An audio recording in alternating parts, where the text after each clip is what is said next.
প্রিয় শিক্ষার্থী বন্ধুরা, ভিডিও টিউটোরিয়ালের এই পর্বে তোমাদের স্বাগত জানাচ্ছি। আমরা আজকে অ্যাডভার্বের কিছু এমসিকিউ প্রশ্ন নিয়ে আলোচনা করব। Man cannot live alone, he is alone in his life. এটা একটা বাক্য। এখানে বলা হচ্ছে যে অ্যালোনটা হচ্ছে কোন পার্ট অফ স্পিচ? এটা নাউন না প্রোনাউন না অ্যাডভার্ব না অ্যাডজেক্টিভ? এটা হচ্ছে কোন পার্ট অফ স্পিচ? আমরা জানি যে এক নম্বর নিয়মটা হচ্ছে যে ইন্ট্রানজিটিভ ভার্বের পরে কি বসে? অ্যাডভার্ব বসে। ইন্ট্রানজিটিভ ভার্বের পরে অ্যাডভার্ব বসে। তার জন্য এই লিভটা হচ্ছে ইন্ট্রানজিটিভ ভার্ব।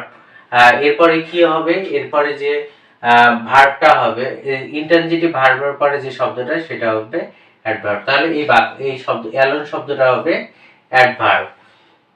তারপরে বলা হচ্ছে যে he is alone in his life. এখানে বলা হচ্ছে যে ইন হিজ লাইফ, এখানে বলা হচ্ছে he is alone in his life. এখানে বলা হচ্ছে যে এই অ্যালোনটা কোন পার্ট অফ স্পিচ? আমরা জানি যে এটা আমাকে যে নিয়মে করতে হবে বি ভার্বের পরে যে শব্দ বসে সেটা হচ্ছে অ্যাডজেক্টিভ। বি ভার্ব হচ্ছে অ্যামিজার, এরপরে অ্যালোন শব্দটি হচ্ছে অ্যাডজেক্টিভ। আমরা জানি প্রিপোজিশনের অংশটা বাদ দিতে হয়। যে কোনো প্রিপোজিশনের পরের অংশটা ধরতে হয় না। তারপরে আমরা যেমন এখানে আমরা এটাকে লিভ বলি আর একটা লাইভ বলি। আমরা জানি যে এটা যখন সাবজেক্টের পরেই থাকে, সাবজেক্ট প্লাস যদি এটা লিভ থাকে, এটাকে বলা হয় লিভ। এটার উচ্চারণ হচ্ছে লিভ, মানে সাবজেক্টের পরে যদি বসে যে ভার্বটা, এটার উচ্চারণ হচ্ছে লিভ।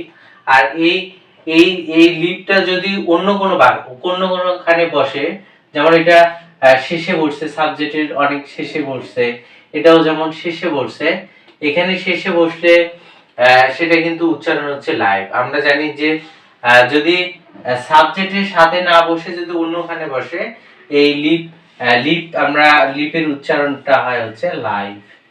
তখন কি হবে? এটা হচ্ছে লাইভ হবে উচ্চারণ। তাহলে আমাকে এইখানে উচ্চারণ এখানে দেখতে হবে বলে কোনটা করতে হবে? এখানে আছে, শেষে আছে, তার জন্য উচ্চারণ বলতে হবে হচ্ছে লাইভ। আর সাবজেক্টের পরে যদি থাকে তাহলে লিভ হবে। তারপরে এখানে তাহলে এটা হচ্ছে বি ভার্বের পরে যেটা শব্দ বসে সেটা হচ্ছে অ্যাডজেক্টিভ। তারপরে এখানে বলা হচ্ছে দি ক্রিকেট ম্যাচ ওয়াজ টেলিকাস্ট, এটা হচ্ছে লাইভ। আমরা জানি শেষে উচ্চারণ করার সময় আমরা উচ্চারণ করব হচ্ছে লাইভ। তাহলে আমরা জানি ব্রডকাস্ট,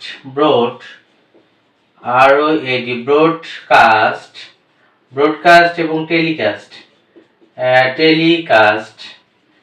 ব্রডকাস্ট এবং টেলিকাস্টের পরে যে শব্দটা, এটা হচ্ছে যদি লাইভ আসে সেটা হবে অ্যাডভার্ব। এই লাইভটা হচ্ছে লাইভ, এটা হচ্ছে অ্যাডভার্ব। তাহলে আমরা জানলাম যে ব্রডকাস্ট এবং টেলিকাস্ট, এই যে টেলিকাস্টের পরে যে যদি লাইভটা আবার তাহলে হবে অ্যাডভার্ব। এটা তাহলে এখানে কি হবে? এটা হবে হচ্ছে অ্যাডভার্ব। টেলিকাস্টের পরে যে শব্দটা সেটা হচ্ছে, বা ব্রডকাস্ট, এই দুটো শব্দের পরে যদি লাইভ থাকে সেটা হবে হচ্ছে অ্যাডভার্ব।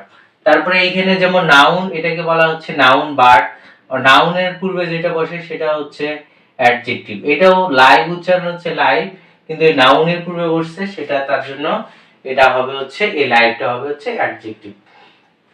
তারপরে বলা হচ্ছে যে the doctor dash check the patient and found only minor problems. এখানে উত্তরে দলি হবে না থটফুলি হবে? আমরা জানি যে ডক্টর তার রোগীকে কিভাবে দেখলে, চেক মানে হচ্ছে পরীক্ষা করলো কিভাবে? পুঙ্খানুপুঙ্খভাবে। তার জন্য অর্থ অনুযায়ী আমাকে দলি লিখতে হবে, মানে পুঙ্খানুপুঙ্খ ভাবে দেখলো। তারপরে fever is dash to ignore. আমরা জানি এটা যে নিয়মটা কি হয়, টু এটা হচ্ছে বড় টু ড্যাশ ছোট টু। তাহলে এইটার মাঝে যে শব্দ বসে সেটা হচ্ছে অ্যাডজেক্টিভ বসে।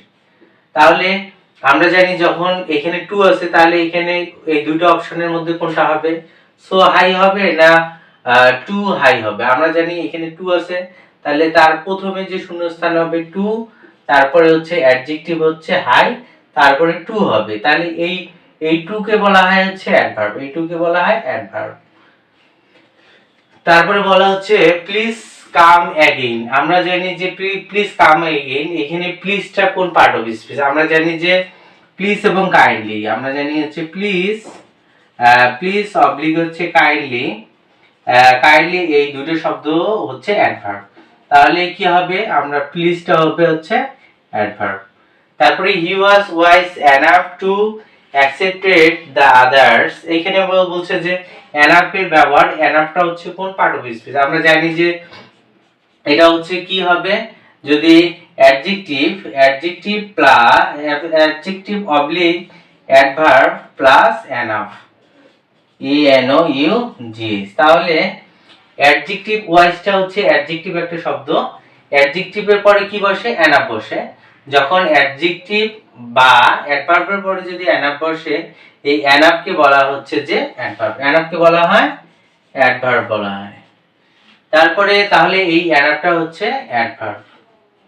তারপরে বলা হচ্ছে যে এইখানে এনাফের ব্যবহার, এখানে বলা হচ্ছে যে এটা হচ্ছে এটা হচ্ছে enough enough enough plus noun.